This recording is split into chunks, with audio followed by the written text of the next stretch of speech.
Welcome to the Dr. DC podcast. I'm the doctor himself. Hello. Each week, we talk about the weird and wonderful world of DC while fielding questions from listeners like you. And this week, you've been waiting for it. You've been clamoring for it. I've been waiting for it and clamoring for it. Returning guest, Alex Jaffe. Hey, everybody. Once again, right at the top, I have to tell you that my opinions are my own and do not reflect that of my employer. And now we can get into our filthy business. Yeah. Important just off the top for anybody important listening. Just don't pay attention to whatever we say here. This has absolutely nothing to do with the wonderful work you can find on the DCComics.com website, where I'll be doing a bunch of Sandman coverage this month. Really? Oh, hell yeah. Yeah, I guess with the show, right? Yeah. Yeah. My editor asked me to write up an article telling you everything you need to know about Sandman before reading Sandman. And I somehow found a way to say in 1,000 words, don't just go into it. Yeah. Yeah. I mean, I think that's probably good advice. I got to say, I watched the trailer from Comic-Con this weekend, and I'm trying to temper expectations slightly, but I was just getting like unreasonably excited by the 24 hours. I will admit stuff that I saw. I will admit I saw a clip from the Sound of Her Wings episode where they introduced Death. Right. And like, I just started sobbing uncontrollably. So yeah. Right. Yes. Good. I've seen that clip. Yeah. This is going to be real good. Yeah. I think it's going to be something. I try not to go too far one way or the other way until I see a thing, but I am pretty excited about that one. Look, the last show that Neil Gaiman ran was Good Omens, which was a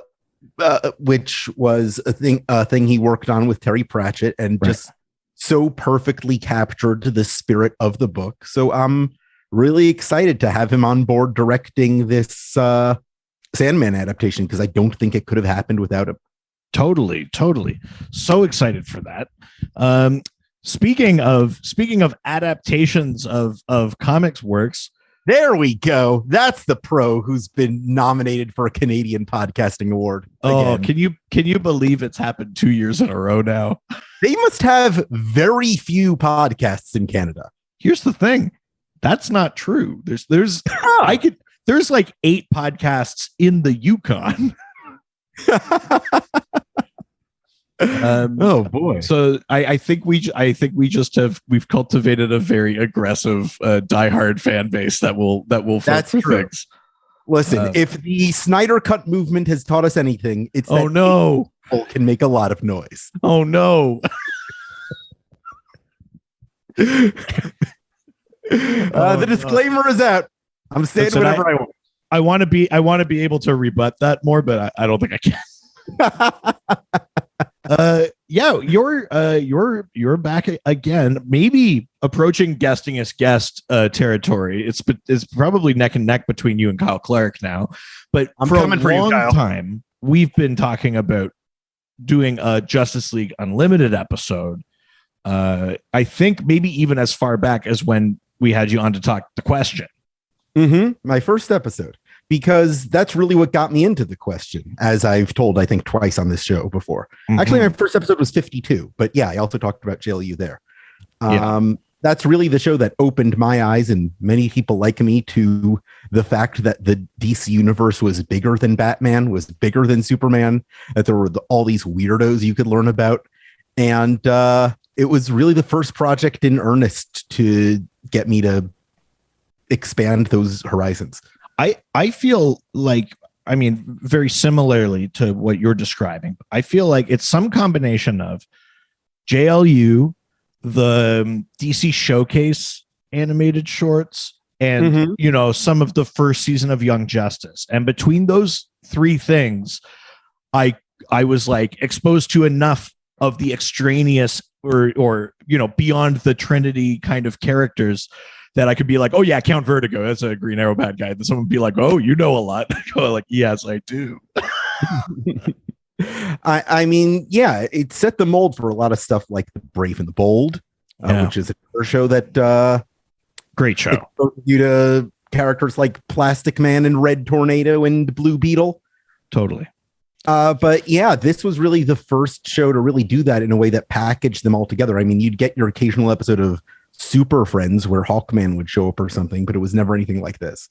I think it's interesting too that, you know, Batman the animated series very rightfully you know, is sort of critically lauded. You know, it's sure outrageously good animated show with like an incredible orchestral score, great voice cast, really like dramatic, thought-provoking scripts, good stories. I feel like the Superman animated series did kind of a good job maybe of capturing some of the more whimsical, like I love the Bizarro episodes. I think those are great. I like, you know, Toyman showing up, like some of like the kind of weirder, sillier stuff. To me, to me, Justice League and Justice League Unlimited then went to, you know, can we do like event sort of storytelling, right? In a, right. Well, you know, I mean, Superman the animated series had that dark side, you know, bit in it, but I feel like this was the one where it's like, can we build to something big over episodes? So while we have our episodic adventures, we sort of cap off with something enormous. Justice League came out in 2000, and that was around the time that Grant Morrison's JLA was kind of the hottest shit on the planet. And they were like, let's create a Justice League that's the main front and center heroes and have them like no more bullshitting around with these C-lister teams. Just bring out the major league, what it was originally designed to be in the 60s, really, and tell the biggest stories you possibly can. And that was such a huge success that was really what informed the Justice League series. And you can see it in the lineup. You can see it in the similarities between the pilot and the first arc of JLA New World Order with the White Martians. You're a different race, but Mars is still involved, tying into Martian Manhunter's backstory. Mm-hmm. And it all kind of develops from there. And we kind of owe that to Morrison. But I don't know. I like the way the cartoon pulls it off better. Totally. So specifically, we're talking about Justice League Unlimited. Yes, which were the kind of two final seasons of this cartoon. Yeah, Justice League was supposed to be canceled after that last season with the Hawk Girl reveal. That was supposed to be the end. Then Cartoon Network commissioned more. They brought in Dwayne McDuffie, the MVP, and he put together this whole pitch for JLU. He envisioned what if it wasn't the greatest heroes? What if it was every hero? Yeah, exactly. And he made it work. He created these scenes where there was this these like 3-man units where there's this one person from the core JLA who monitored 2 new characters who you get to know through that. And the formula he developed along with Bruce Timm and James Tucker and Sean McLaughlin, it really was able to accomplish something that no other superhero show up to that point had ever been able to do. And I don't think anything's ever accomplished that same level of ambition. Maybe like Justice League Action, but that's kind of a pseudo sequel. Yeah, totally. I mean, we got a ton of questions about it. I'm sure we're going to go off on tangents because we both really love this show. I'm sure we've got thoughts, but why don't we just get into it? We had so many questions that we're doing like half of them. Because what if we make this a 2-parter, Reed?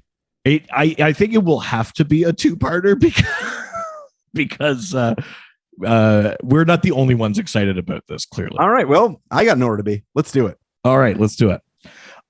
So we're going to start with Facebook. We're going to the face of the book, going to the Facebook. Something feels kind of sad about me queuing myself up for that. This is from John Spees. I feel like this is a slight pandering question. John Spees asks, why didn't The Question get his own spin-off series? Why didn't The Question get his own spin-off series? Well, nobody got their own spin-off series. True. If anybody was going to get their own spin-off series, who would it have been? I don't know, Martian Manhunter. His story kind of came to an end. What we really needed and what we were denied, and maybe the greatest imbalance of the whole DC animated universe is the fact that we have all this history built up for Superman, all this history built up for Batman, and Wonder Woman just kind of shows up. And she's very similar to, say, how like Jeff Johns would eventually deal with her in the New 52, where she's just like this Xeno warrior princess who thrills in battle. And she's very action oriented. And it's not really, she doesn't really have a lot in common with Wonder Woman as she's presented in the comics. And she doesn't really have a lot of room to develop other than, say, a few episodes that give her a romantic connection to Batman, which also kind of comes out of nowhere. Right. The Wonder Woman of Justice League and Justice League Unlimited is kind of a different character entirely. And honestly, I don't know why we haven't had a Wonder Woman animated series by now. So I love, as much as I love the question, if I was giving anyone a spinoff, it would be her. Sure. I think that's totally fair. Yeah. Wonder Woman would have been interesting, especially because in the way that I did like, the sort of Silver Age fun of Superman, the animated series, it would have been neat to go through some of Wonder Woman's villains and then be like, now which of these like random Silver Age Wonder Woman villains that no one cared about when they were writing them should we dredge up? Yeah. It would have been kind of fun to watch that unfold a little bit, I think. Yeah, sure. Yeah. No, I think you're right. Although, I mean, good time to mention that the question I do think is kind of one of the standout characters of Justice League Unlimited, and a big part of that is Jeffrey Combs doing the voice. Oh, he rules. He nails it. He's amazing as the Question. He's amazing as Scarecrow in the new Batman Adventures. He's amazing as Brainiac in Injustice 2. Every single time he does a voice in DC, he absolutely nails it. And I can't imagine anyone but Jeffrey Combs being the Question. People ask me all the time, who would you get the Question to play in live action? I'd say cast a stuntman and voice and have Jeffrey Combs dub him over. That's all you need. Totally. Yeah. I mean, I really love what he brings to it. I like that there's a sort of iterative piece where obviously the Question inspires Rorschach, and I feel like there's a slight degree of, what they could do for kids. Rorschach, back into the Question in this one, but he's still, because it's a cartoon, it's still largely for kids.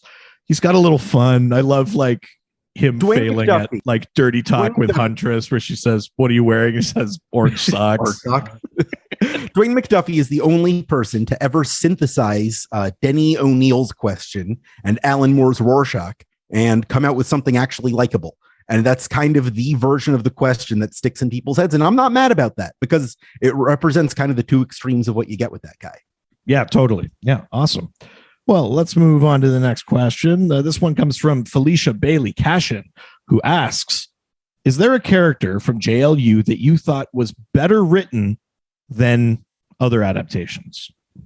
From JLU specifically? Yeah. Hawk and I would say the Hawk and Dove episode of JLU was better than I've seen Hawk and Dove in any comic that they've appeared in. Interesting.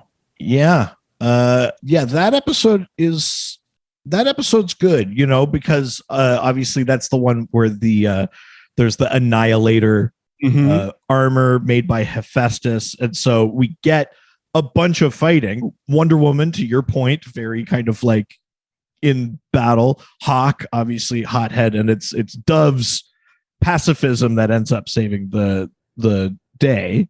Whereas in the original Ditko comics, Dove is kind of treated as a joke. The whole thing is a punchline about how these hippie beatniks won't get anything done.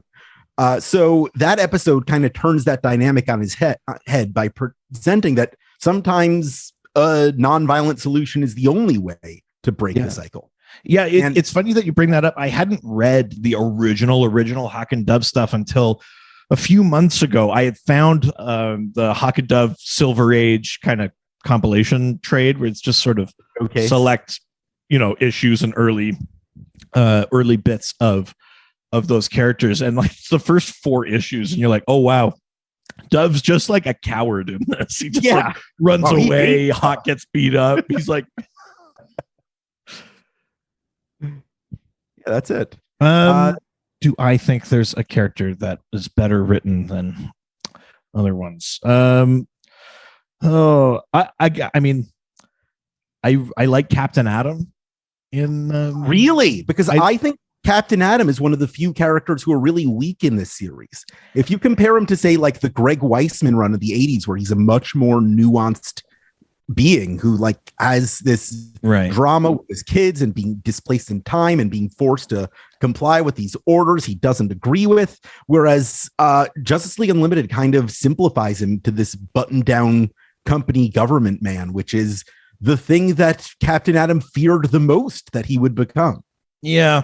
I mean, and maybe you're right. Maybe it lacks the nuance or something, but I guess, yeah, I mean, it's the only piece of Captain Atom, even in comics, that I still find interesting is the being torn between, oath and duty, and then personal moral compass of what is right. I mean, obviously in JLU, that's like not even a choice for him, but I did kind of like the idea of someone who has this sort of split allegiance, and it's basically tied to a life that isn't theirs anymore, right? I mean, he's living energy, like, but by all like laws of man, he should be released from military service. But, he's literally the only way he's in the military in the comics is that he's being blackmailed. Yes. So I feel like there's a lot lost in translation here because they needed a government superhero, and he was the one who fit the bill. I think he could have used an episode or two of development and gotten him where we needed him to be, but just didn't have the space for it. Yeah, sure. Yeah, that's fair. Yeah. All right. Next question comes from Jackson Abrams, who asks, which characters would you want to feature in their own episode that got missed? And then in brackets, he says, I don't think Stargirl and Stripe were featured, but they were seen in the back all the time. They were featured. They have sort of two main episodes. There's one where they go to Scarteris. Yeah. And then there's one where it's kind of like a Seven Soldiers thing. The victory. Fight the General. Fight General Ailing. Yeah. Yeah. Yeah. So she gets featured, but yeah, she's always there with a group. But then again, JLU is always heroes with a group. Yes. Yeah. And Stargirl has her own live action show. Come on. What are you doing? Don't get greedy. There's 3 seasons of that thing now. I really, really like that show. I liked season 1. I haven't seen season 2. I like season 2. I'm very much into that Stargirl show. It's on my list. I'll get to it. But is there a character that you would have wanted to see featured in an episode that maybe didn't get enough limelight or any? I mean, I'm sure we'll get into this, but there are a lot of characters from the Bat world who weren't allowed to be in Justice League Unlimited at all. Right. Because, I mean, my go-to would have been Cassandra Cain, because she's one of my favorites. I would have loved to see Lady Shiva, but they're kind of ensconced in the Batman world. And at the time that Justice League Unlimited was airing, a cartoon show called The Batman was also airing. And because there was this stick about brand confusion and not wanting to present too many different versions of a character at once, they were like, look, you can be earmarked for the Batman or you can be earmarked for JLU. We'll make an exception for Batman because we know you can't have the show without Batman. But other than that, you're out of luck. So yeah, that's my Bat characters out. Let's see. Who would I want to be in the show? I mean, I'm gonna throw one out there. All right. In the way that there's that episode that kind of puts a 7 soldiers together, even though they're not like a team explicitly, it would be neat if they gave an episode to the sort of like Detroit Justice Leaguers that you see in the background, but don't really get any. Yeah, Cindy and Vibe, Gypsy, Commander Steel, Yeah, that would be great. Uncle Sam and the Freedom Fighters deserved an episode. I like that one. I would have loved to see Bruce Timm and Paul Dini and Dwayne McDuffie's take on the human bomb. A man who wants to be a hero, but all he can do is explode. That's drama. It's kind of wild. I mean, I get why it happened. I know why it happened, but they kind of would have had the perfect in for that in the Justice League seasons when they go back in time and Vandal Savage has the war wheel and we're doing all those, doing that riff there. They already had Sergeant Rock there. They had the Blackhawks there. It would have been a little too crowded. But yeah, I see your point. Yeah. Freedom Fighters is interesting. That'd be a cool one. That's my answer. Detroit League's up there, and then my other answer. And you can't tell me that Bruce Timm wouldn't want to draw Phantom Lady. Totally. Yeah. my other answer would be Aztec, and then have an episode where we get just another sort of exploration of a pantheon. There's a cool Dead Man episode where we get to see Ramakrishna and stuff like that. It would have been neat to see like Quetzalcoatl or Tezcatlipoca or something like that, and just explore Aztec a little bit. Aztec says like 5 lines through the series and otherwise not much. Right. That might have been neat. Yeah, I could see that. I mean, they had a lot of fun with other Grant Morrison concepts. Totally. All right, let's go to Twitter. Twitter. Thank you. All right. So the first question comes from Cosmic DM, who asks, which episode or episodes made you cry? And then also, who's the biggest zaddy on the show? Okay, first of all, biggest zaddy on the show was Travis Morgan, the Warlord. Oh, hell yeah. Absolutely. Can't beat him. Yeah, you're right. Yeah. That's it. Final answer. And episode that made me cry? Easy answer, Epilogue. It's the one that made everybody cry.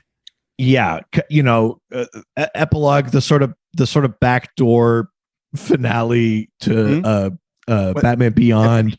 And that story with Batman and like comforting Ace until she dies. And yeah. That's gotta be it.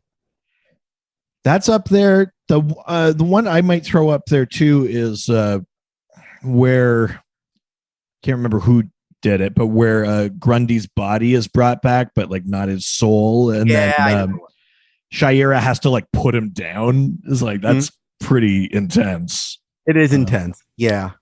She makes the explicit reference to Old Yeller at the end. That's like what they're doing. Well, I get it. Yeah, I think she literally says like, "I'll do it" or something. I mean those ones definitely are up there on the make you cry sort of scale. I wouldn't say that in general, JLU really hits that emotional of a beat too much. Those are kind of the two big moments I could think of. I'm not even sure there's anything else even like in contention I could think of. I would say the only episode of the entire DC animated Bruce Timm Paul Dini universe that like really gets me every single time is the Superman episode. Wait, which one? Identity Crisis, the first Bizarro episode. That's a sad one. Yeah, that wrecks me every time I watch it. Bizarro sacrificing himself at the end, and Lois saying, "You are super." I can't even talk about it. Yeah, I mean, you're right. That one's great. Yeah, that destroys anything that happens in Justice League Unlimited. I'm sorry. Yeah. Oh man. That's the one. That's absolutely the one. I completely agree. I love that. I do want to throw a little like substitute zaddy out there, and I think it's King Faraday. He's got some Silver Fox action. King Faraday's all right, but he's not going around shirtless fighting dinosaurs with. Come on, no, we can't compete with Travis Morgan. Next question: under the earth. Next question comes from Braydon, the Soapy Donkey, who asks, "What were your thoughts on the Project Cadmus arc and the character turn for Captain Atom? P.S. I can't remember. Was there any fallout from that, or did the League just welcome Captain Atom back like everything was back to normal?" All right. Let's see. I loved the Cadmus arc because the Cadmus arc introduces us to Amanda Waller, who's the biggest badass in the universe. And after the question, I would say the character I was most obsessed with after first watching JLU was Amanda Waller. Like, who is this random lady who can just stand up to Batman without blinking and like get one over on him every time? And again, like the question, not only a captivating character in their own right, written well for this cartoon, but it's the voice. It's CCH Pounder she's so good. Nails it, right? And I saw some interview or something with her where she's like, I have no idea what I'm talking about. I don't know. Like she's like, someone asked her about like the inner workings, you know, when people ask about those things, and she was like, I don't know. They tell me something science. I just say it. Yeah. It's like that try acting, dear boy. Yeah, exactly. She's so good. I loved her in the Telltale Batman games. She was great there. She's the only good thing about the 2016 Suicide Squad movie. Amanda Waller is just great everywhere. And the fact that the Cadmus arc introduced so many people to Amanda Waller, not to mention Maxwell Lord, who's also a part of that, that rules. As I said, I think the Captain Atom stuff is a little weak. Sure. The clone stuff is not super well developed, though I did like what they did at the end with Long Shadow. That was neat. The way they tied it into Power Girl and the fall of Emil Hamilton was very cool. Yeah, I liked how they worked in those like extraneous Super Friends era characters. By the way, I haven't seen these episodes in years, and I'm just like recalling them from memory. It's great. I mean, surprising no one. Yeah. No, I liked how they did that. I mean, Hamilton's betrayal is big. There's this incredible moment that is tattooed in my mind from when Superman confronts Hamilton at the Cadmus laboratory, and Hamilton is standing up to Superman, and he's telling him all the reasons he's doing this, how after Superman fell at the end of Superman the animated series, he knows that there's no guarantee that he'll always be on his side. And there's this one moment they allow in such a crowded, action-packed show where Superman leaves the room and we're just alone with Emil, and he like kind of puts his hand on the desk and he's just like breathing heavily, like he can't believe he just did that. How he just stood up to this god who he still reveres, he still really respects, and it's like clearly the scariest thing he's ever done. It's one of like the most pure human moments in the whole show. Well, a lot of good in that Cadmus arc. Because here's the thing, that so that, you know, the Captain Atom piece is that Eiling, who's part of Project Cadmus, basically puts Atom back into service. The great J.K. Simmons, speaking of voice actors. They've got the Question under lock and key, and Superman and Huntress come to rescue him, and Superman and Captain Atom fight. Here's the thing. I've got it might not be a hot take. You can tell me if it's a hot take. My hot take with the Justice League series in general, and it goes into JLU, is that a lot of the plots and a lot of the arcs hinge on the idea that we don't trust Superman 100%. And my hot take is that Justice League Superman is like a little too bullyish. Like he is a Superman who might, you know what I mean? Like that's the drama of those things. Even when you get to Divided We Fall or something like that, you know, Luthor has this like, here's the moment where you kill me. Superman's eyes light up. Batman holds Wonder Woman back. It's like, let's wait and see if he doesn't kill him. You know, like all the drama of that show is predicated on us not actually trusting Superman, which I think is a problem. And so we get this episode where he fights Captain Atom and he kind of wipes the floor with him. And then he has this like, don't touch him, he's Justice League. And it's like kind of like a badass line, but it's also like, this is why Cadmus exists. Like you're proving it right. Like up to the very end, that like World of Cardboard speech in the last like really you're tempted to let loose and rain your power on people all the time? But like that monologue was set up in the fandom for decades as like an example of Superman being a total badass. But I always it didn't feel like Superman to me. I agree, because, and again, it's the thing that sets everything in motion. The reason Question gets captured is because he goes to kill Luthor, so Superman can't, because Question is convinced Superman will. It's inevitable, you know. But like, if you read comic Superman, there's not a doubt in your mind, like he won't. You know, he's Superman. You know what I mean? So that my hot take is that Superman is like one of the.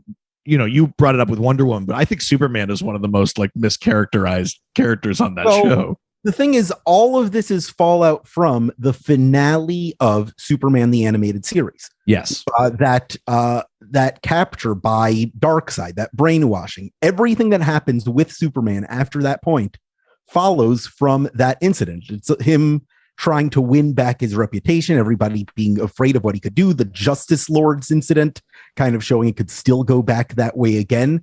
That arc is how Justice League is a sequel to what came before. Well, and and there's a paranoia to him, right? You think of Clash, right? That Luthor plays right into it. Right. He powers Lexor City with kryptonite, but it actually is safe. Yeah. But Superman is now so paranoid that he'll beat the crap out of Captain Marvel and tear down all this subsidized housing just to get at Luthor. It's yeah. Except for the fact that Luthor was specifically doing that to mess with Superman. Like there was no altruism behind that. No, but that's a coincidence though, too, right? Superman's reaction is still to punch and destroy and then learn that the kryptonite is an engine. Right. To get back to the question, or the question that was asked, rather, Captain Atom, we get a little, he's back on the team after, but we get a little shot of him when the Ultimates are assaulting the Watchtower. And he's like in his kind of medical bay where they're, I guess, just pumping the energy back into his suit. And he gives a blast and he sort of helps in his own way. So he's Justice League again after that. Right. So that's really as much as we get. The show doesn't have a dishonorable discharge sequence or a part where they're like, oh, hey, we know Luthor was manipulating us, so I guess you can go. The fallout of Cadmus really has nothing. We don't touch base with Captain Atom on that, but we do touch base with Eiling. True. In the next season, where Eiling kind of breaks back into Cadmus, gets the Captain Nazi serum, which is like wild connection that they make. Gets the Captain Nazi serum and then becomes the General, which I think is actually like a much easier origin for the General than transplanting your brain into the shaven body of the Shaggy Man. And by the way, this all plays out in the 2007 volume of Suicide Squad by John Ostrander, which he came back for, which is one of the best overlooked volumes of Suicide Squad that he came back for these last few issues after Infinite Crisis. Amanda Waller pilots Chemo like a goddamn Gundam. It's great. Yeah, that's right. Yeah, and General Eiling kind of goes through that monster transformation. So if you want to see the comic version of Eiling's arc, that's the best place to find it. Yeah. I think we touched on that. The Cadmus thing is interesting. The idea that it's cloning and it's the superhuman arms race. I think the biggest missed opportunity there is the Galatea Power Girl thing. She only shows up a couple of times, and I feel like she's too one-dimensional. There's a couple of little moments between her and Hamilton that are these nice little humanizing moments, but I think they missed a trick with the Power Girl, Supergirl kind of thing. She could have used one more episode. Yeah, I think so. Okay, next question from Batman Out of Hell, who asks, do you think Hawk Girl redeemed herself? Yeah, absolutely. I think she redeemed herself in the episode at the end of Justice League. She was there for this invasion, sure, but she became a hero while she was here. She didn't know what humanity was like until she got here, and she picked a side. And the amount of times she's helped save the world versus the one time she was involved in but ultimately stopped a global invasion. I think the fact that the Justice League all ultimately voted to keep her in, and she left of her own accord, as shown in that Grundy episode you just talked about. That shows like she was never really a villain. Well, yeah, totally. And I think it's interesting too that even though generally the league was going to keep her and she leaves of her own accord, her coming back is they really drag out the drama of that. Yeah. Partly with Vixen, because there's the love triangle with John, but also with Wonder Woman. There's a whole thing where Wonder Woman's like, yeah, I think not. Where it's like, again, to your comment about Wonder Woman's characterization, she's like the least empathetic part of the Justice League. Like, this is the only version of Wonder Woman who would even consider a relationship with Batman. Sure. Yeah. Fair enough. Yeah. It's interesting. I liked what they did with Hawkgirl. I liked that there is a little bit of fallout from it later. I think is it Falandar and whoever kind of Rotalak. Rotalak, the man whose name they mixed up because they were like, "Ooh, Hawkman fans aren't going to like this. You better make him a different guy." Yeah, exactly. There's a little bit of a follow up there with her and Vigilante and Vixen on an alien planet, which is kind of interesting. But I mean, she definitely redeemed herself. But she had to go through the ringer for it. All that isolation and the Tower of Fate, all the kind of self-loathing and that, people not eating lunch with her, being real petty about it. It's like every one of these heroes has been mind controlled or something at some point. It felt a little unreasonable. Right. Come on.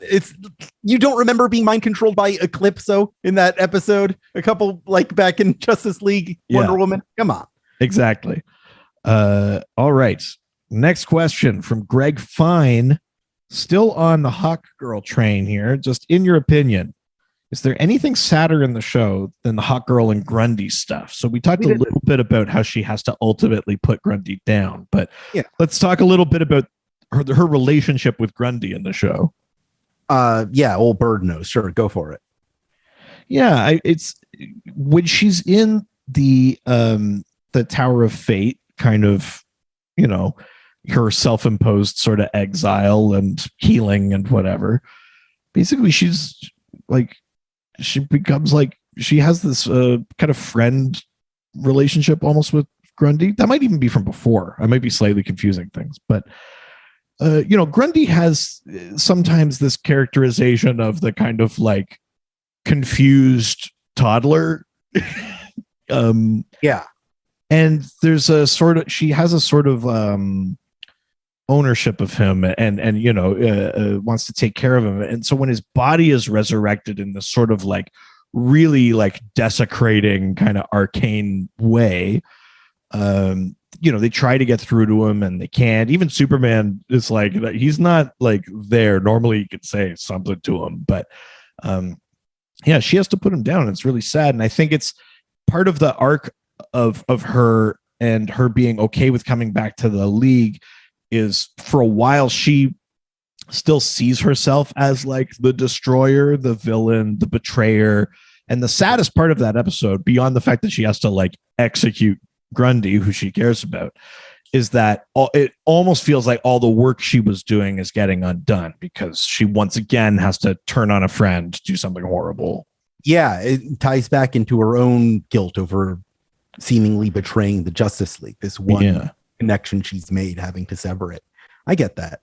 There's this sort of again, a thing I don't respond necessarily well to at the end of this episode is like, the crowd is like, she helped, but wasn't she with the... Well, they're like, they're being an uppity crowd about Hawkgirl, and both Green Lantern and Superman are like, who do you like? Like, what do you people get to say about it? It's like, I don't know, man. I think Cadmus is right. Like, every time you say something like that, Cadmus is right. They're a little close. They're a little close to the Justice Lords. Yeah, it's just a little too... I'm not sure where it comes from. Superman and Superman the Animated Series isn't really like that. I'm not really sure where the aggression of Justice League and Justice League Unlimited comes from, but it's slightly off-putting at times. Us League, as Godfrey puts it. Sorry? A little bit of a Just Us League, as Godfrey puts it. Like, they kind of consider themselves their own class. Totally, absolutely. All right, let's move on. Next question comes from Chris Chan, who asks, could they have done Final Crisis give us your pitch for the JLU version. No. Well, I mean, technically, yeah, no, because the story wasn't written at all. A, the story wasn't written at all, and B, we had pretty much a very conclusive end to Darkseid's story at the end of Justice League Unlimited. And I don't think it's worth doing Final Crisis without Darkseid. In fact, if you really, really, really want a Final Crisis in JLU, it does exist. And it's a comic book called Justice League Infinity. And that's sort of a comic where we explore the different Supermen of different multiverses. There's a Darkseid involved. There's this huge reality crisis. It's a little bit of multiversity as well. It's the Morrisoniest that Justice League and all of its spinoffs ever get to. And that's the itch you have. That's what's going to scratch it. And it's good. There's also this sort of thing. And, you know, I got to imagine it's because you don't want, even though it's its own thing, you don't want stuff to stray too far from what you're doing in the comics. Right. When this cartoon is coming out, we're still in like the New Earth era and pre-Infinite Crisis for the most part, correct? It ends in 2006. Infinite Crisis also ends in 2000. It's like kind of happening alongside. Sure. But where I'm going with this is, you know, we don't see really the Justice Society. We get reference to Grampy Flash and stuff like that. We get a hint of there must be an older generation. But when they go to that other Earth, it's the Justice Guild. And we make up a bunch of Golden Age characters. Yeah. And then there's another, I'm gonna forget it now, but there's another the Justice Lords. That's very clearly supposed to be the crime syndicate. But we don't do Earth 3. We don't do the crime syndicate. And it does feel a little bit to me like we don't want to stray too far from the New Earth kind of thing. Obviously, there's a multiverse happening, in the cartoon that there isn't necessarily in the comics. But I feel like part of the thing that would stop it too is, we never explore the Monitor. There's no hint of that or the Anti-Monitor in this show at all. There's no hint of a sort of bigger thing. And I think my pitch would be that, if the cartoon kept going and we had, the actual source material of Final Crisis to use for a script, part of what they'd have to do is actually explore more of the cosmology and not pretend it's not there, which is such the mode of the show, is pretending it's not there. We don't even really explore like some of the spiritual cosmos. We get, Ramakrishna, we get some stuff, but like Zoriel, Phantom Stranger, we don't even really get that stuff, or the Spectre. Not for lack of trying. Supposedly Paul Dini wanted to get into all that stuff, but all the whole spiritual deific angle was something that Cartoon Network was not really on board with. Interesting.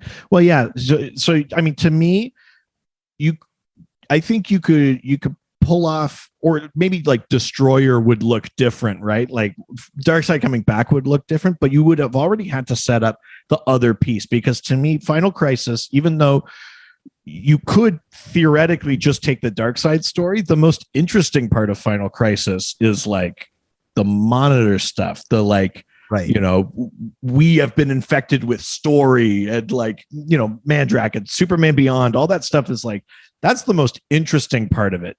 Darkseid getting the anti-life equation and like the justifiers and that, like, that's fine to get like as the action piece or like something a little more linear, but that's not the interesting part of Final Crisis, right? What you're describing is Superman Beyond, which is within an event. Final Crisis is the Darkseid story. What you're saying, the thing that you like, with the thing that's bigger than Darkseid, is a 2-issue subplot. So I feel like, could we adapt Superman Beyond is a totally different question than could we adapt Final Crisis. Yeah, sure. Yeah. Fair enough. I mean, that is the weird thing with Final Crisis, is that they're kind of like two barely intersecting stories. Two? There are way more than two. Well, I know if you just read just like Final Crisis, you don't go into all of the other, because you got the Red Lanterns, you got the Legion of Three Worlds, you got whatever's going on with the Rogues. It's a whole thing. Yeah, it's a lot. It's a weird one. Yeah. Yeah. All right. Next question comes from the Cray Ghost, who asks, Hawkman, specifically Carter, got done a bit dirty in the final season. Turning him into a cuckold and later obsessive stalker seemed mean-spirited, especially when the Hawks as a couple were addressed anyway already. Should he have been skipped, or were you just happy to see him? First of all, that wasn't Hawkman. That was Ro Talak. They were very specific about that. Hawkman does not appear in this show.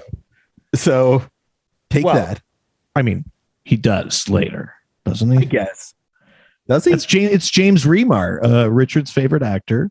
Mm-hmm. Voices Carter Hall. And here's the shit I like in that, like, it's post Luthiac, right? It's in the sort of secret society season of Justice League Unlimited.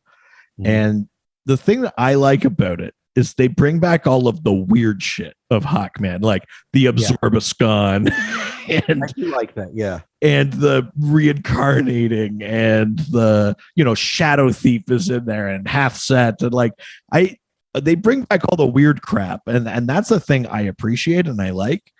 I do think it's also interesting that like he's the archaeologist, the Egypt, he's in that life, but we have Shaira, who's like the Thanagarian cop. I like that they're trying to reconcile all these things. Frankly, they probably do a cleaner job of it than most Hawkman comics before the Venditti run did.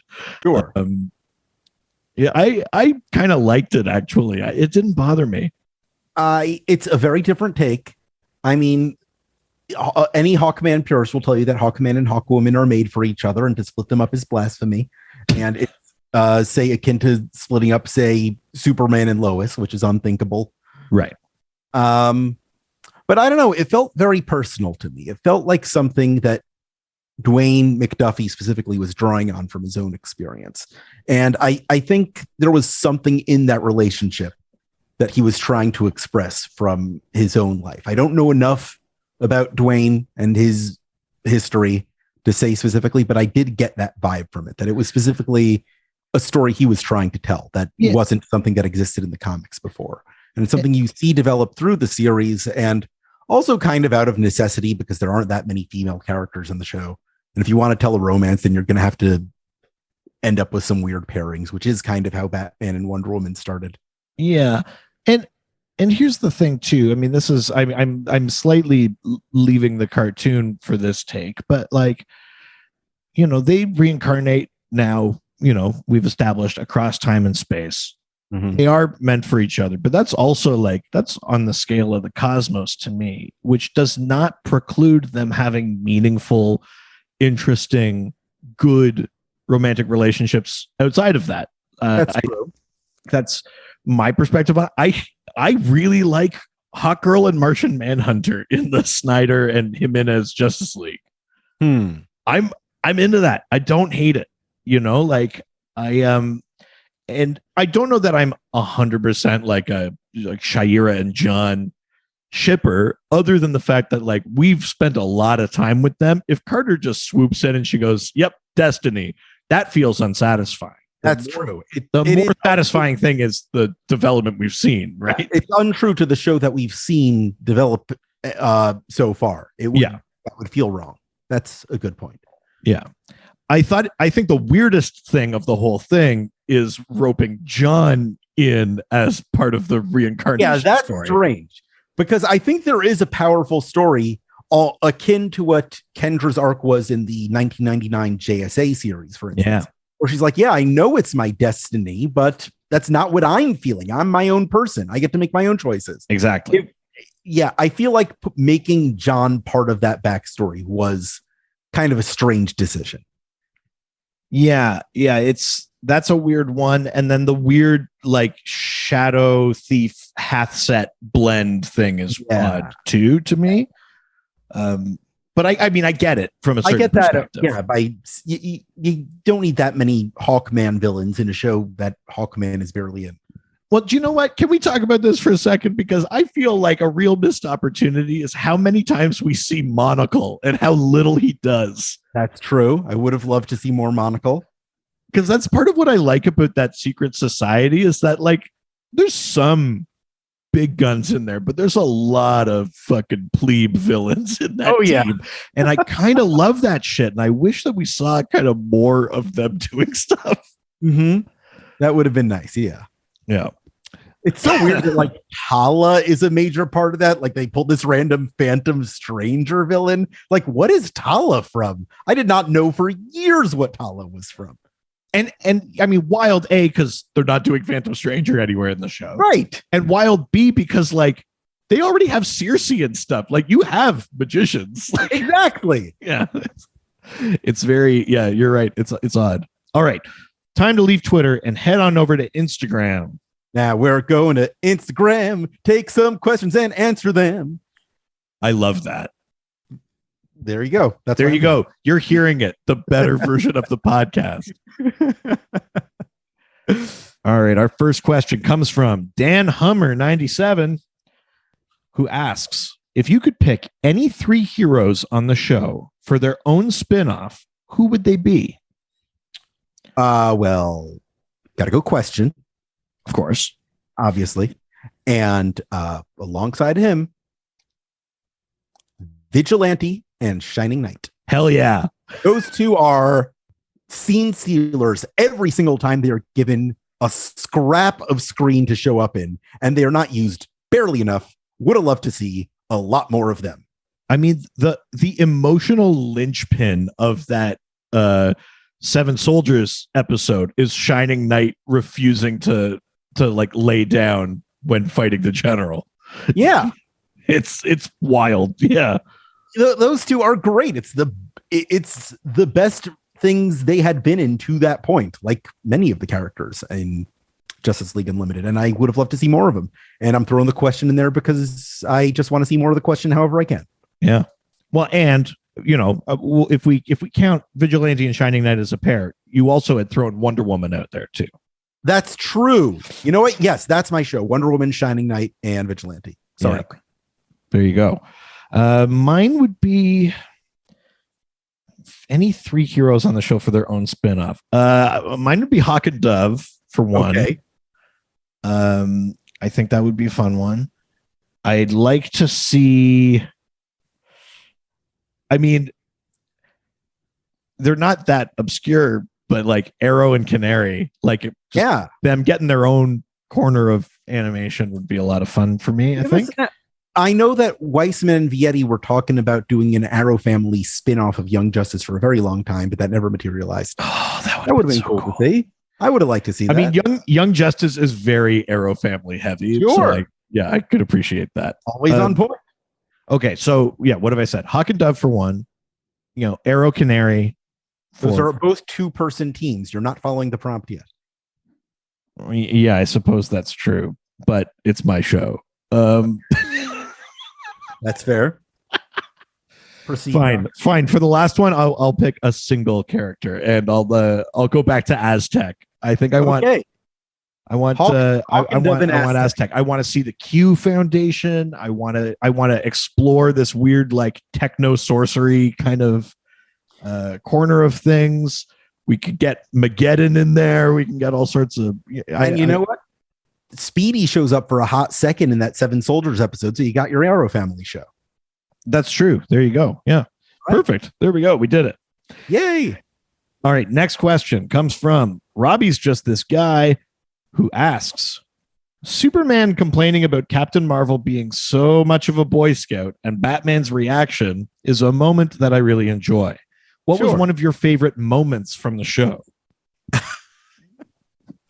Oh, favorite moments. Well, I mean, anything with the Question where, I don't know, they're in that office building and Huntress is fighting off these guys and he's just on that computer and she's like, you're lucky I don't dump you. And he's like, oh, you're just around because of my magnetic charm. Something like that.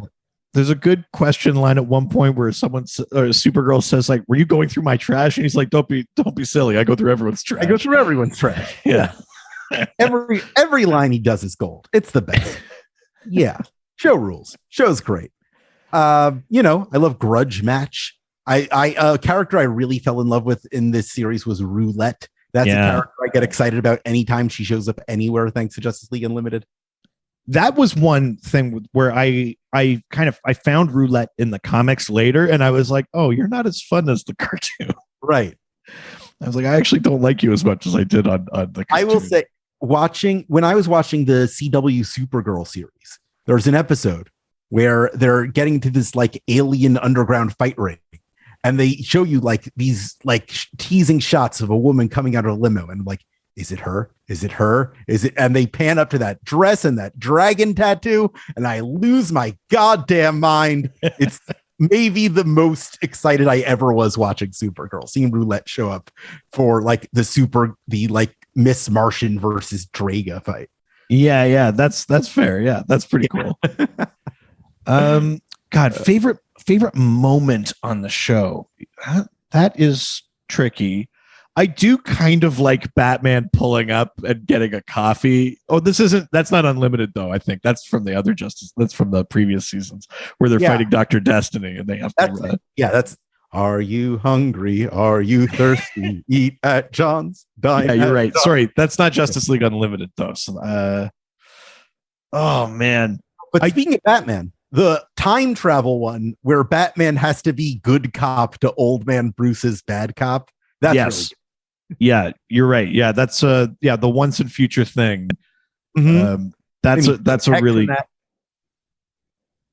that's also an episode that has like some exceedingly dark moments because because it's a future that's about to be wiped out and reset anyway. They can do what they want, but like Terry fully dies. Yeah.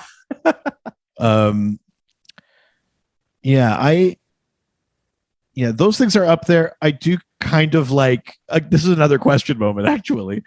It's where Question goes to confront Superman, but Superman's like holding something heavy, and the Question just walks up and stands in front of him and doesn't say anything and waits until Superman goes, "Can I help you?" Just every moment with that guy. I love the idea that everybody on that space station is put off by him. Yeah. Like there's this moment where Batman says, "I got the Question on it," and everybody in the room groans and like, "Ah!" Yeah, the Question is such like a sort of central linchpin of that show. Yeah. Kind of amazing. Like you can tell he's like McDuffie's favorite guy. He has a lot of love for the Denny O'Neil stuff, and of course for Watchmen, and we see that expressed in that show. Totally. All right, let's move on to Reddit, where everyone's nice and no one's ever mean. First question comes from Dr. DC Resident Neo, who asks, was there a reason that these characters didn't show up in JLU? Robin, Nightwing, Catwoman, Batgirl. I know Nightwing made a cameo in Grudge Match, but yeah. That cameo is more of a better to ask forgiveness than permission kind of thing. Yeah. Like a 2-second shot of a silhouette. You don't really even see him, where they're going to the Glamour Slam in Bloodhaven and he's just like kind of there perched on the skyline. I wouldn't read into that. But yeah, because of that Bat embargo, you couldn't see a lot of Batman characters other than Batman himself. There was also an Aquaman embargo at the time because there was a pilot for an Aquaman spinoff of Smallville being developed at the time, and they didn't want to create confusion there, which is why you see Devil Ray on the show instead of Black Manta, and why Aquaman kind of disappears after a while. And you never see like proper Ocean Master. You see Orm in one episode, but you never get a proper Ocean Master. Right. Nor do you get like, it's too bad too, because like the way that secret society is set up with all the kind of like Bush League villains. I would have loved to see like Fisherman on there. Totally. Fisherman or Scavenger or something, be like, oh, them. Like, like speaking of characters who I wish were featured on the show, I would have loved to see like a Mera episode. Yeah. Because Mera is a little bit of a wet blanket. In JLU, which kind of sucks. I mean, Aquaman cutting off his own hand to save his kid is like pretty Yeah, that was intense. But yeah, she doesn't do that much. She's just kind of there, you know. Right. I mean, Mira in Young Justice isn't called on that much, but when she is, she's a badass. Yeah. Yeah, it would have been neat to see more of that kind of stuff. It's had a also great kind of maybe a weird era for it because we're just coming off the David era of Aquaman in the comics. So they go like, do we put porn in? Right. All right. Next question comes from Ghost with a Pen, who asks, what was your favorite episode? And what is your I'm going to show this to a buddy episode? Also, happy belated birthday, Cassandra Cain. Cassandra Cain's birthday was in January, so this is very belated. I'm not sure why that came up then, because this question is not that old. It's quite belated indeed, but happy birthday to the best girl. I also love that you just had that like in the chamber. Please, of course I know Cassandra Cain's birthday. She's my baby girl. Let's see. Okay. Best episode, easily Question Authority. That's the one I've seen the most times. I go through it all the time. It's absolutely the best. A perfect half hour of television. That's right, conspiracy buff. I launched a presidential campaign just to mess with Superman. Yeah, that line that Luthor has where he says, do you know how much power I'd have to give up to be president? Oh, Clancy Brown is the best, my man. So good. Clancy Brown is the goddamn best. Mr. Krabs in action. That's it. Yeah. Anyway, episode I would show to a buddy. Maybe Hawk and Dove, actually. I think that's a really good showcase of the kind of stuff that Justice League Unlimited can do. I would probably, my show to a buddy one might be like Double Date. Double Date's all right. I have a few problems with Double Date. Okay. Well, no, here, hit me up. Double Date, just, for anyone who hasn't watched the show, is essentially Green Arrow and Black Canary have to protect this like crime boss, Steve Mandragora, who's going to be a witness, but they have to protect him from Huntress in Question because Mandragora killed Huntress's family, and Question is right, kind of trying to help her work through it without encouraging her to kill him, but is working with her. I think this is my biggest point of contention with the rest of the Question fandom, such as it is, that I'm not really a huge fan of this episode. It was originally supposed to be a Birds of Prey episode. Where it was going to be like Oracle and Black Canary trying to stop Huntress. But again, that bad embargo got in the way of it and they had to retool it. And Gail Simone, who wrote the episode, was like, crap, what am I going to do now? And Dwayne McDuffie said, hey, why not use my boy, the Question? And that's kind of where it formed from there. And from what I recall, Gail Simone saying, she had not read Batman Huntress Cry for Blood when she wrote this. Right. The similarities between this episode and that comic, which is great, are entirely coincidental. Which is wild, actually. Because it's the same plot of the Question trying to stop Huntress from exacting revenge and find peace otherwise, except in one part it ends in a love story and the other part it ends in tragedy. And I like the rich tragedy that Greg Rucka was setting up in Batman Huntress a lot better. I think there's a lot more interesting nuance there. And that failure there is what sets up Vic looking for a new protege in Renee in 52. And I feel like a lot of that nuance is lost over the like Vic and Helena shipping, that people would prefer it kind of went the Gail Simone way. And I feel like that episode, as fun as it is, A, wasn't really what Simone herself intended to write, and B, has kind of gotten in the way of an important character point for both Huntress, whose issues are not resolved that easily, and the Question, who had a long journey to go from there, seeing in that angry Huntress the person that he was before he got the objectivism beaten out of him by Lady Shiva. Right. Yeah, and I think those are fair points. Yeah, that's fair. I gotta say, the characterization of Mandragora in that episode is like a big part of why I like it. Oh, he's fun. Yes, he's very compelling.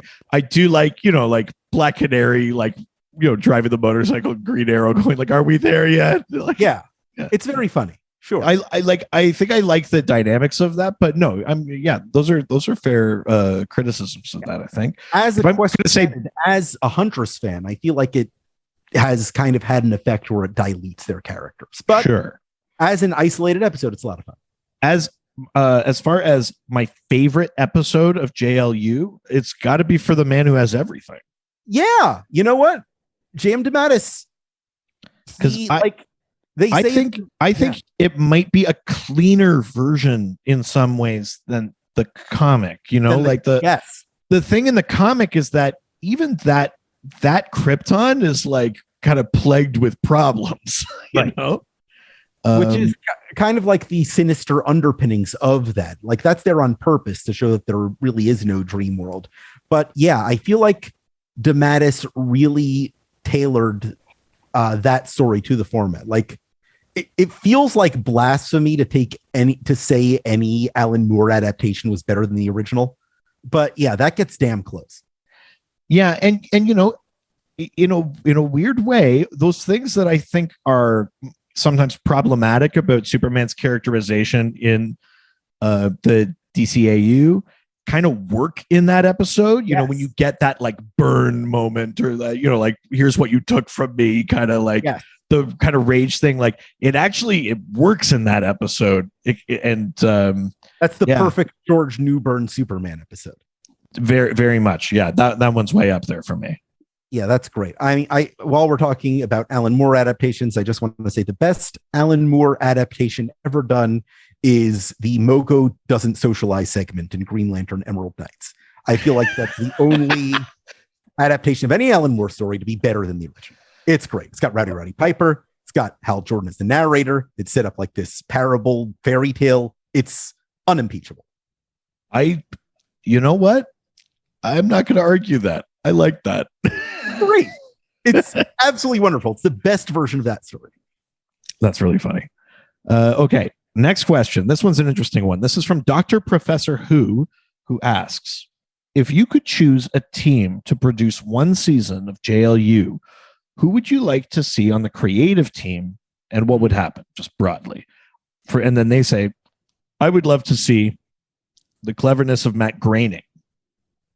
So I think part of this question is also, you know, have you seen Disenchantment? Do you know what Matt Groening is like these days? Yeah, I mean, I personally disagree with that, but yeah, let's say for the point of this question, you know, it would have an impact on art style and stuff like that too. If we're just bringing a team on to do a continuation of JLU, what would you want to see? I wouldn't want to see anybody. You don't do this show without Dwayne McDuffie. Sure. That's it. Make something else. Put more money into Young Justice. Lord knows they need it. This last season has been severely lacking in animation budget. I'd like to see more go into that. I don't know. Justice League Action was pretty neat, but I feel like, I mean, if you're going to do a continuation of JLU, the people I would call would be Ty Templeton. People I would call would be J.M. DeMatteis. I would call Alan Burnett. I don't think I would call Paul Dini. I think he needs the rest. Right. Let's see. On the animation side, I don't know. Everything kind of looks like Rick and Morty these days. What are the good animators? I guess those Avatar: The Last Airbender people, they could do a good job, but they're busy at Avatar Studios making 3 new animated movies. Looking forward to that Kyoshi one. Do you watch any Avatar: The Last Airbender? Avatar? I don't overly. I've seen some. I like it, but it never really grabbed me. All right. Well, I love that show. I don't know. Who are like the great animators right now? Well, I mean, you bring up a good point too, though. And, you know, there's a certain element of whether or not he's kind of fallen from grace. Why would you bring Matt Groening in if you're not going to have his art style as well?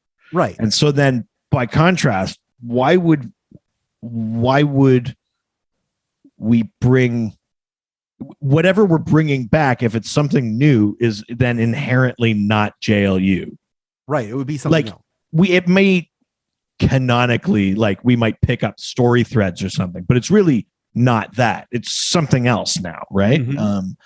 And that's the sort of hiccup I'm coming up against in this question, because the things I'm thinking of are just like they're not JLU, you know, like if it's not that team, it just feels like we should just do something different, you know, like I like that Teen Titans was its own thing, and then I like that Teen Titans Go is kind of its own thing from that, and I, you know, Justice League Action is kind of the Teen Titans Go of Justice League Unlimited. If you haven't seen that, where it's sort of a melding of the ethos of JLU and say a Brave and the Bold. I like the Mark Hamill episode where he's like all of his characters. Yeah, that's great. It's very fun. It's good stuff. I think I'd be curious if we're just pitching a thing and just understanding it's not JLU. I'd be curious in something that is for kind of like depressing drama, what Teen Titans Go is for manic comedy, and get like Raphael Bob Waxberg or something. Like, let's do like a BoJack Justice. Oh, damn. I kind of like that. That I could kind of get behind. Something like, you know, do Animal Man, you know, like. Oh my God, he would kill Animal Man. I would love to see a David Bobs Waxberg adaptation of the Jeff Lemire Animal Man run. Are you kidding me? You know, because Animal Man is this like blend of like, you know, like, buddy, come on back here. And then also like, oh, and by the way, your son's dead. It's like, yes. Oh my God, that's such a good idea. Fuck. Oh, I would watch that. Yeah, I think that's it. I think that's where I would go with that. But I mean, that's inherently not JLU. That's an entirely different cartoon show, but I want to watch it now. Yeah. DC execs. Come on. All right. Let's go on to our last set of questions here. We're going over to the doc score. Oh shit. Hang on. Fuck, I need a song.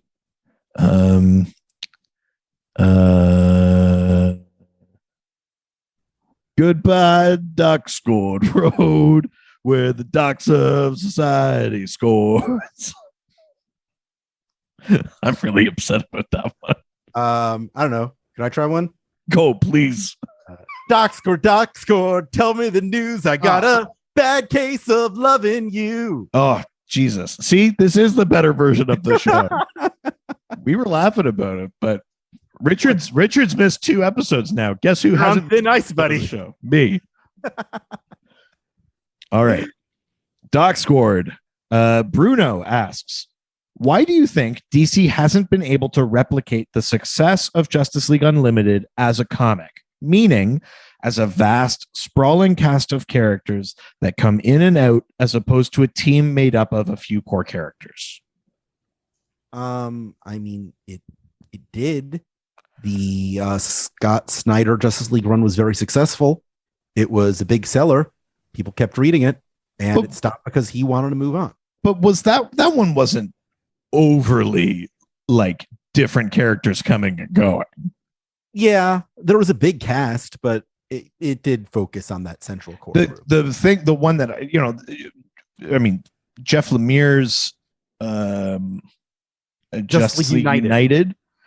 Which was originally Justice League Canada, yes. Which tried, there was all sorts of weird crap happening at the time, and I think the continuity stuff bogging it down caused it problems. But there was its sort of final arc was like Adam Strange who had been like sort of decorporealized in the Zeta beam would like assign who would be perfect for the teams because he was sort of transcending time, and then these heroes and villains would go for like a 1 or 2 issue thing and go and solve a thing.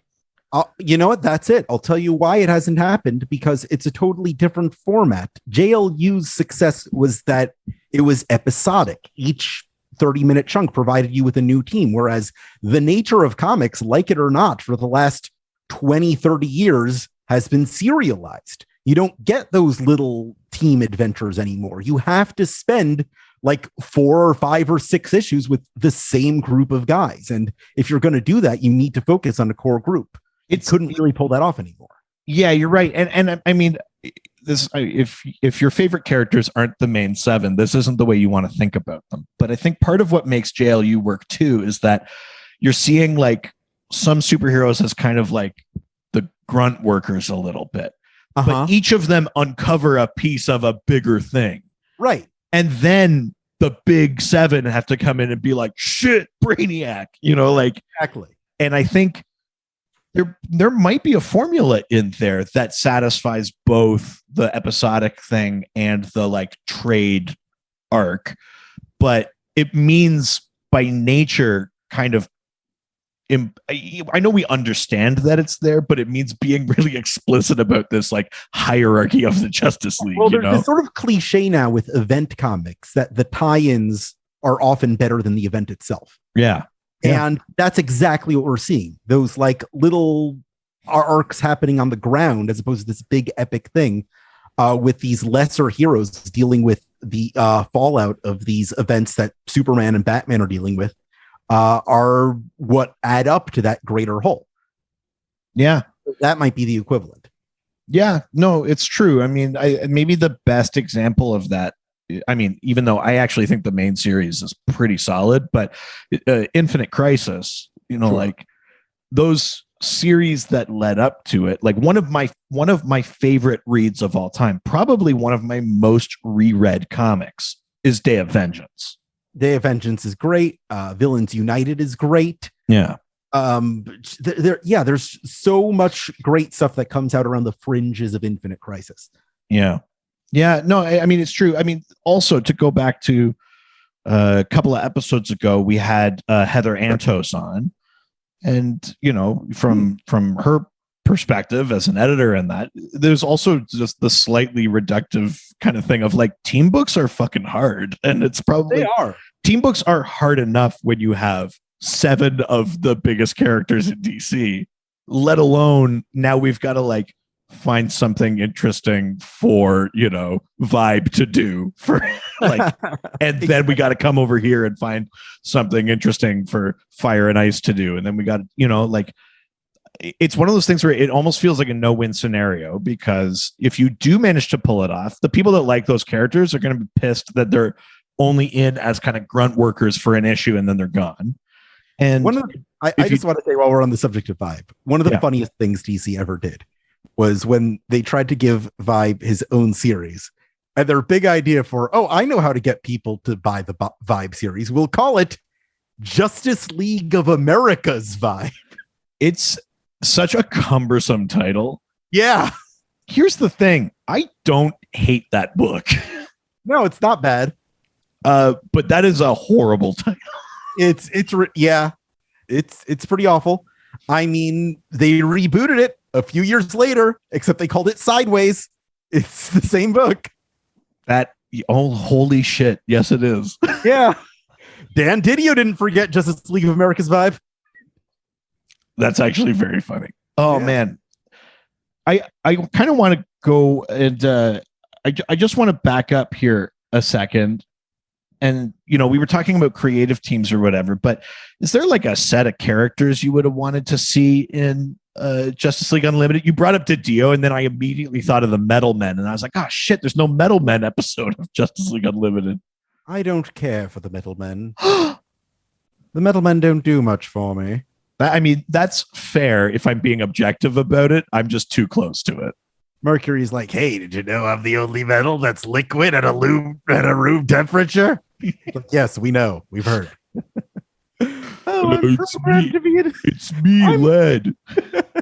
I'm programmed to be in love with Doc Magnus, but he rejects me every time, even though he programmed me this way. I'm tin and I'm scared. And I'm iron. I have no personality traits whatsoever. Gold, ladies and gentlemen, line up. Yeah, I think that's the Metal Men animated series that we just launched right here. Are there characters you would have wanted to see show up? Uncle Sam and the Freedom Fighters, said them.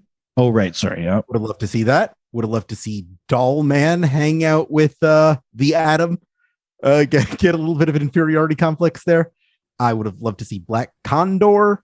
Sure, the whole dang gang. Yeah, you're right. I guess we did talk about it. I just thought of a thing I wanted to say. That's all that happened there. That's fair. It is your show. All right. For now. Next question from Groutham City Citizen.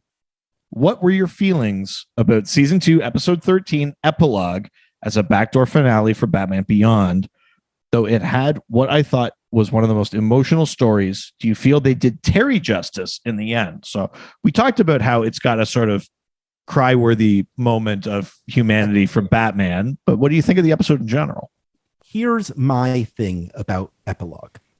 A lot of Batman Beyond fans hate epilogue for the way it simplifies Batman and Terry's relationship into a father-son thing, which I absolutely totally get. Sure. But what you need to understand to really appreciate epilogue is that it's not a Batman Beyond finale.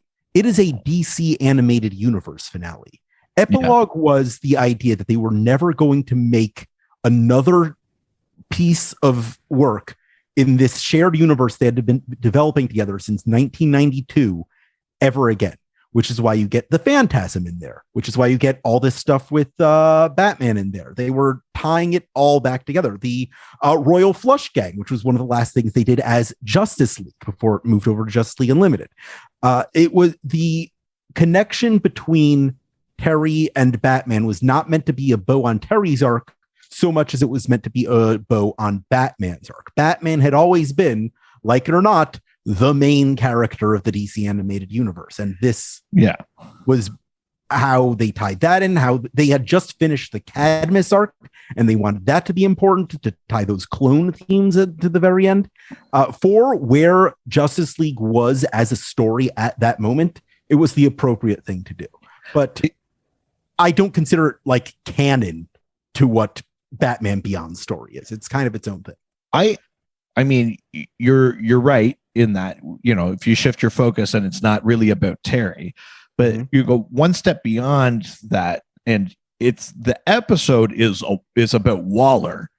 Yes. And it's the ultimate kind of vindication of the Justice League, that their biggest critic, the person that saw them as the biggest threat, ends up seeing them as an absolute necessity. Waller is still very Waller in there, you know? Yes. The idea of like, I'm going to secretly clone Batman is like, and I'm going to kill this kid's fucking parents because that's part of Batman. You know, obviously Phantasm doesn't go through with it. Waller could have sent more people, but doesn't. But, you know, it's, you know, the good is brought out in Waller. Waller, you know, sees the necessity of the Justice League. Like if what, you know, if we're taking what you're talking about, which is it's a capstone to the entire animated universe, what is a bigger vindication than not a villain, but a person who sees them as an existential threat going like, no, we should do almost anything to make sure some version of them exists. Right. It's a resolution of the question you've been asking throughout this whole show, which is like, can we really trust the Justice League? Are they going to go off the handle at any moment? And that's kind of what hangs in the balance in those first two seasons. And in epilogue, we ultimately see the answer is yes, we need them. Yeah. And you know, and to see the way Waller interacts with Terry, you know, Terry is still, even in that episode where Terry is meant to be like 40 or whatever, you know, like Terry is still, you know, he's coming in hot and he's rash and all this kind of stuff. And Waller is just like, listen, you know, sometimes you just got to have a little faith, you know, you're going to do the right thing. You come from good stock. And the idea of someone like Waller kind of relinquishing control that way is kind of interesting. I think it makes that episode really powerful. Absolutely. Especially considering the rest of the season. You have to consider epilogue within its context and not as a thing to watch after you finish Batman Beyond. Totally. All right. We have one more question here. It comes from the marvelous Ryan, who asks, how does Justice League Infinity work as a follow-up in your opinion? Also, why do you think President Superman is Kal-El instead of Calvin Ellis in this multiverse? I don't think J.M. DeMatteis thought about it that much. I think he just called him Kal-El just because. I don't think there's anything to read into that there. Isn't Calvin Ellis's name still Kal-El, but just like one word? Exactly. It's a pseudonym like Clark Kent, except you know, he wasn't raised by the Kents. So He just has a different name, Calvin Ellis. So he's still just Kal-El. Yeah. I don't know. It's not a big deal. As a follow-up to Justice League, it's great. I love it. I got a hot take here. Mm-hmm. I thought it was boring. Oh, all right.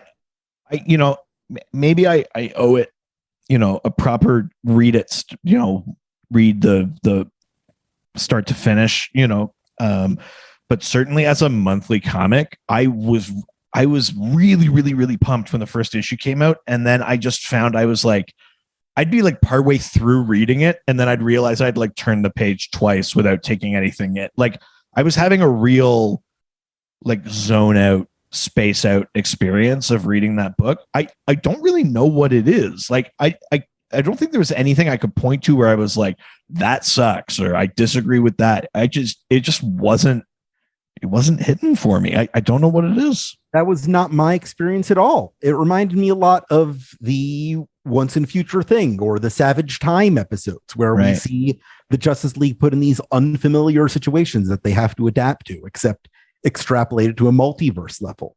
And I thought it really felt like a nice little 3-part special episode event. I really loved the stuff that was going on with Darkseid and Wonder Woman. It was absolutely nuts, but it showed exactly how vast an infinite multiverse is, that literally anything could happen. Yeah, right. And, totally. I like what they did with the Mazo. I thought the little resolution we got of the John and Vixen and Shiera love triangle was nice. The only thing I missed was the question. Why not put the question there? Why not give him a seat? Right. Yeah. Well, maybe I owe it a proper reread then. But yeah, that's interesting. I mean, obviously everyone's going to come in with something different. I trust your opinion on this. I don't know what my issue was. I don't love every Justice League spinoff I've read. Maybe I was just hungry for more because I sincerely love this universe. Yeah. And I'd love to see more, but I don't know. We'll see what happens. Totally. All right. Well, that's it for the questions, but we're not done yet. It's time to play everybody's favorite game. Oh no. And you guess the name of the character based on how someone who doesn't read comic books can describe that character to us. If you don't know this game. I thought because Richard wasn't here, we wouldn't have to do this. No, I don't have to do this. If you aren't familiar with this game, I show a picture. Well, I don't normally, but today I show a picture of a DC character to my wife who does not read comics and who kind of barely cares about them, only because I do. And she gives me 4 clues describing what she sees. Yeah. Alex does not know what's about to happen, which you could probably tell from the wailing, the weeping. It's brutal. This is always. I got it one time. I got it once. The first time I was here. Absolute beginner's luck. All right. Do you want? Are you ready? What is your wife into? What is she like? What is she a nerd about? Her big thing. Big one. Disney. Anything Disney. She categorical knowledge, but also like old movie musicals and stuff like that. And she knows everything. She knows the choreographers, the cinematographers. She knows everything about that kind of like the golden age movie musicals and all that stuff. Oh yeah. Good stuff there. If you were quizzing me on that, I'd be a lot more confident, but let's do this. All right, here we go. First clue. No smoking sign. No smoking sign.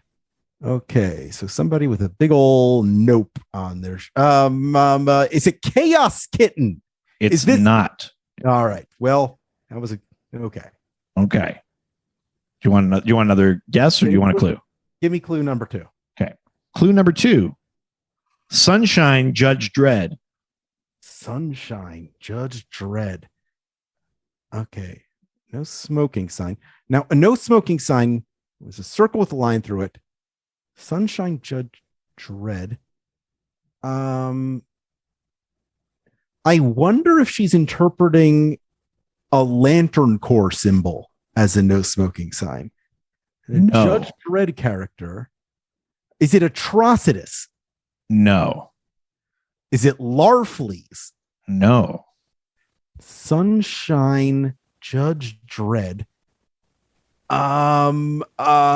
Is it Red Jack, the Doom Patrol villain? No. Is it Dr. Time, the Doom Patrol villain? No. Then give me another clue. Okay. Next clue. American Gladiator armor. This doesn't help me.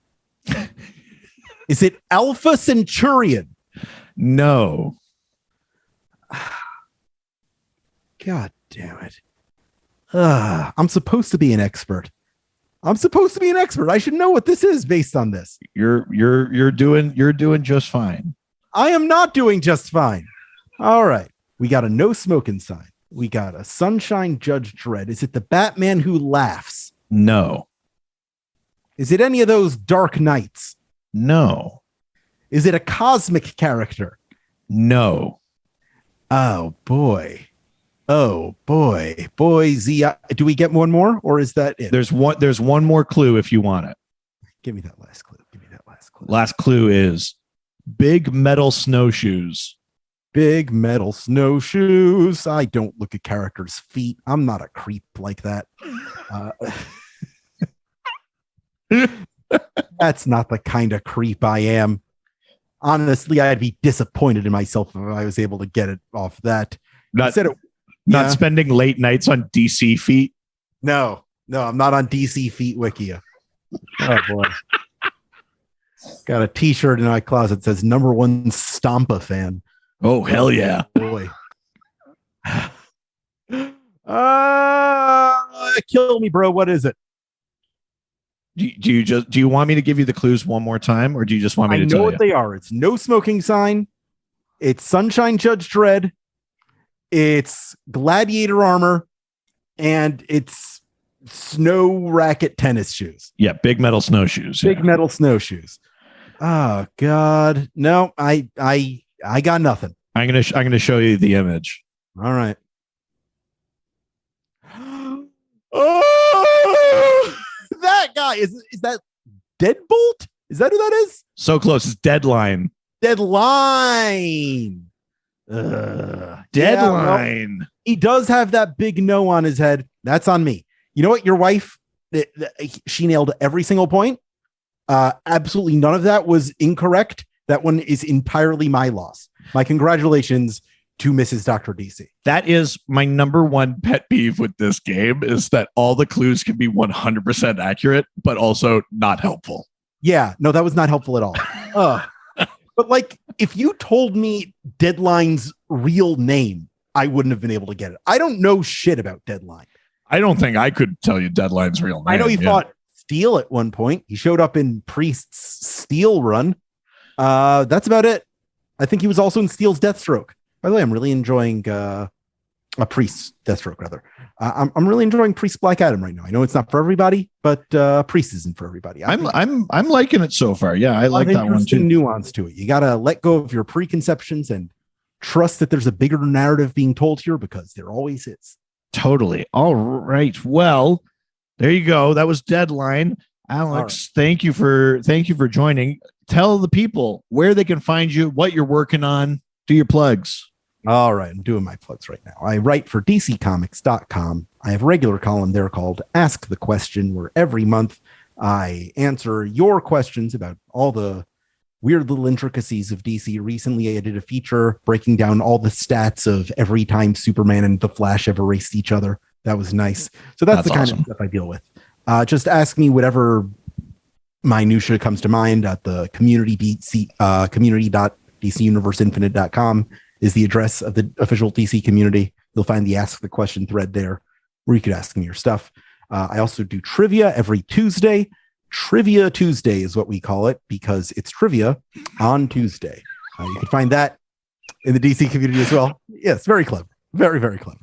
I love that. Yes. This week, it'll probably be over by the time you hear this, but this week we're doing trivia on Harley Quinn, the animated series. Next month, we'll probably be doing Sandman trivia at some point, because that Sandman show is coming out. some other fun stuff every single week.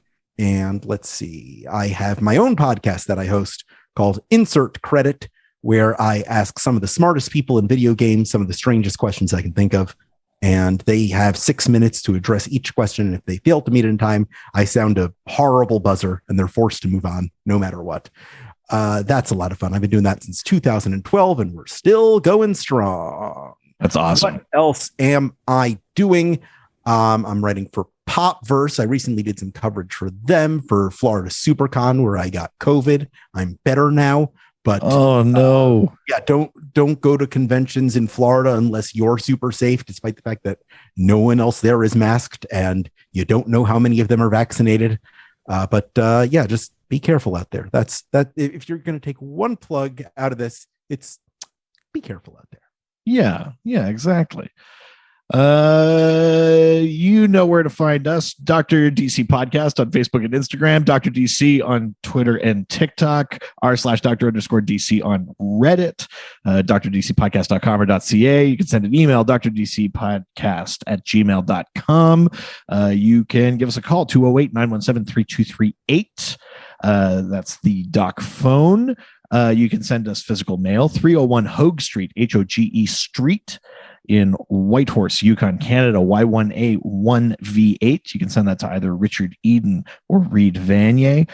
Subscribe on Patreon, patreon.com/DrDC. There's a $1, $5, $7 level. They all give you access to the doc scored. And at the higher levels, you get bonus episodes, videos, theme polls, all sorts of fun stuff that helps support us.